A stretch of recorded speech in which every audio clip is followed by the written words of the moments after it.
And this is the astrological forecast for the sign of Leo for the whole of 2022. So let's get the basics out of the way, let's get the facts in place, and then we'll look at the analysis. But first of all, let me state that for the majority of you, by which I mean 80% of you, this is going to be the easiest year for a long time. There's a few of you, especially those of you born around the second week of August, who are going to be coming under a lot of pressure, but you're the exception rather than the rule. The once every year new moon in Leo is going to be on the 28th of July this year. It's a quiet new moon. The full moon in Leo this year is going to be on the 16th of February, and again it's a quiet full moon. The Sun will move into Leo on the 22nd of July and leave on the 23rd of August. And Mercury will move into Leo on the 19th of July and leave on the 4th of August.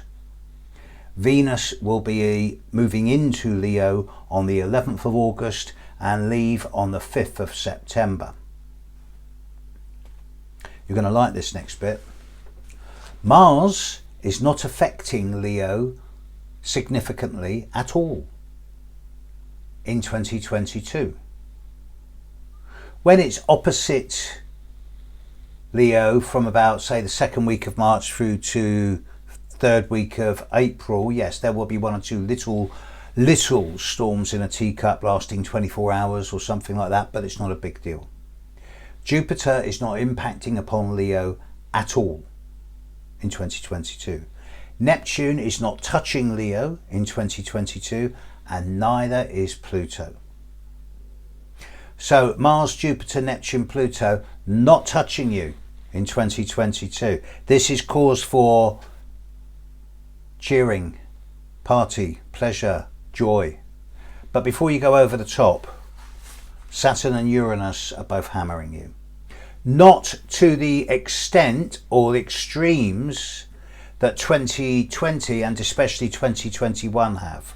Most of you are going to have a fairly quiet year, but a few of you are really going to get hammered. First of all, let's deal with Uranus. In this last year, Uranus has been and continues to be challenging those of you born on the 3rd, 4th, 5th, 6th, 7th of August, and it's brought a lot of sudden unpredictable changes that have pulled the rug from underneath your feet, and have brought a lot of chaos and disorder, and if you're brave enough to look, have also set you free. But this has been a pretty crazy year if you're born in that first week of August. Now this is still going on, and from early January to late April, it is a time of clearing up all of the challenges and changes of this last year.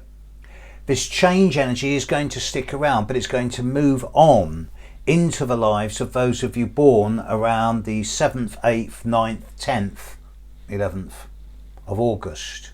And if you're one of these people, then next year is going to bring a lot of change. When I say next year, I mean from May onwards. May in particular.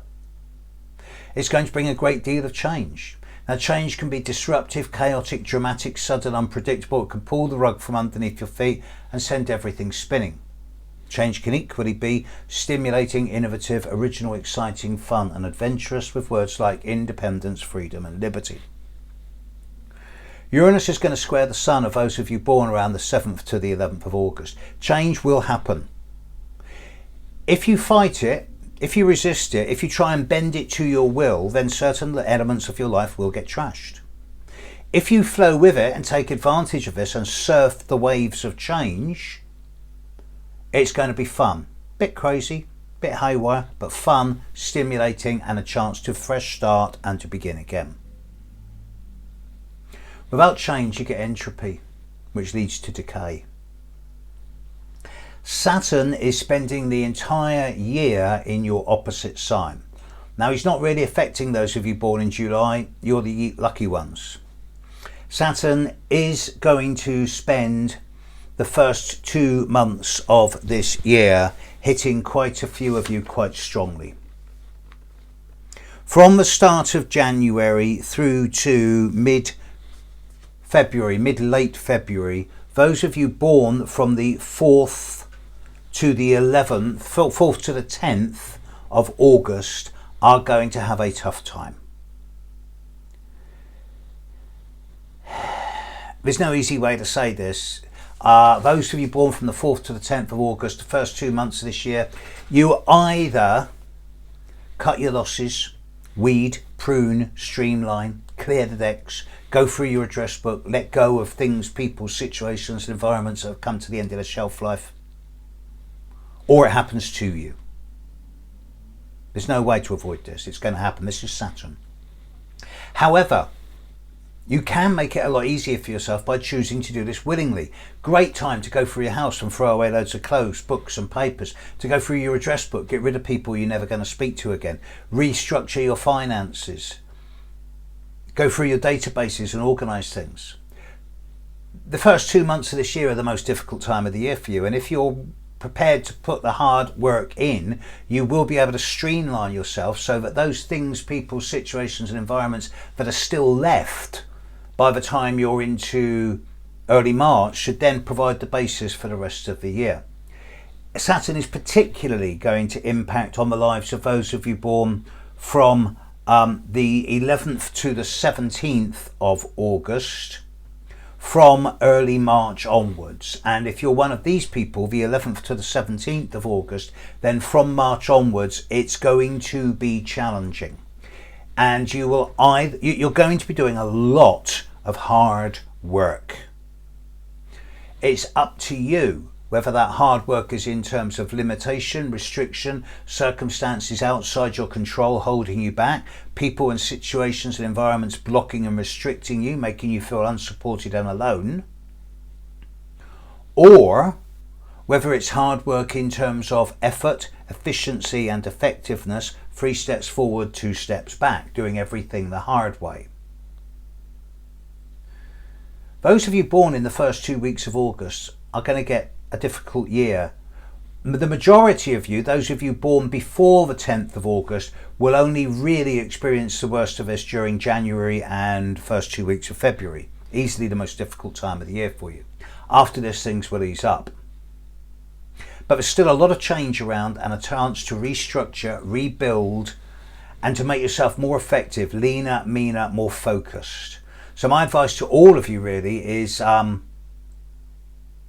don't judge 2022 on the first 6 weeks of the year. By the time you're into March, you'll see which way the land is lying, and most of you should find that from then on, it's going to be a quieter and quieter year. The die will be cast by March, and then you can start moving forward with new ideas, new options, and new plans.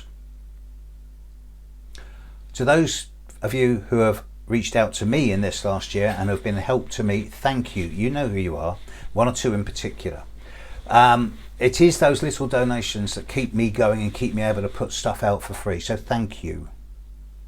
Catch you later.